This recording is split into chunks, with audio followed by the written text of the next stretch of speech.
Fata phone yawe dutangire.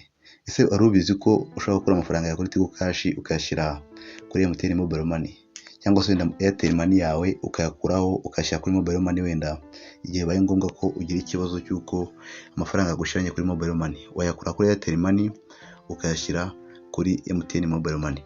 Biroroshye cyane kandi birizewe cyane. Bibaho cyane. Impamvu nkubwira ibi ngibi nuko akenshi na kenshi ahantu ku bitaro, ku bigo nderabuzima bitandukanye, cyangwa se mu bucuruzi butandukanye, amafaranga agushiranaho kandi kuri simukadi wenda ya Airtel uyafiteho bikabura ukuntu wabigenza.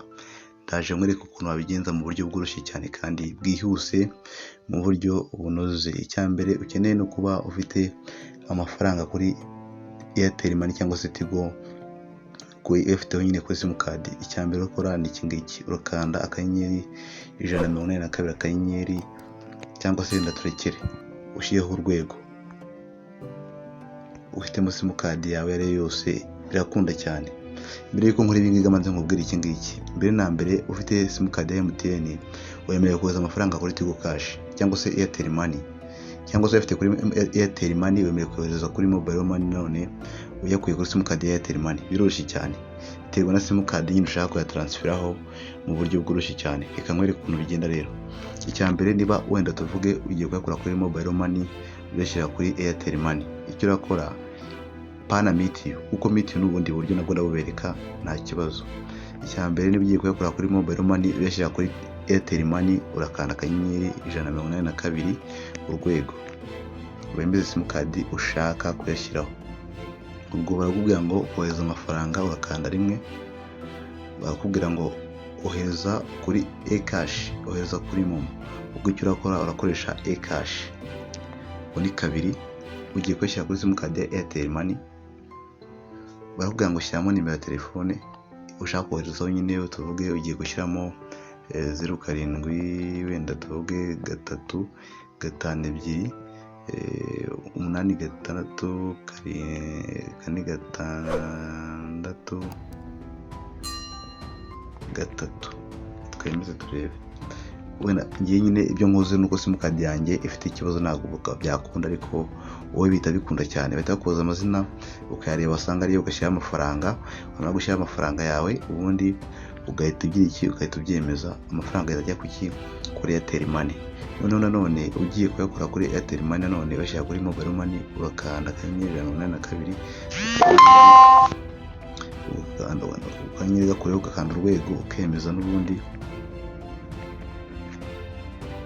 ugategereza, ukahitamo n'ubundi rimwe, ugahitamo kabiri. Ubwo n'ubundi bavuga ngo urakoresha eCash, shyiramo nimero ya telefone yawe, ugashyiramo nimero ya telefone ugiye kugira iki gukoresha, ugiye koherezaho. Nyine tuvuge ugiye kuyakora kuri Mobile Money yawe, ugiye kuyashyira kuri nimero y'undi, ugashyiramo nyine iyo nimero ugiye kuyashyiraho, ubundi uyishyireho wandikemo 07 wenda kangahe. Numara kubikora gutya, bakubaza amafaranga n'amazina ubirebe, ubundi ubishyireho, bihita bikunda cyane. Noneho ikindi, bibaho cyane ko uyafite kuri nanone kuri Mobile Money ariko ushaka kuyagura ngajye kuri Airtel, wenda mitiyu yagushiranye, cyangwa se ushaka kugura amafaranga y'ukwezi, ukanda akanyenyeri, ukoresha uburyo bwayifashe.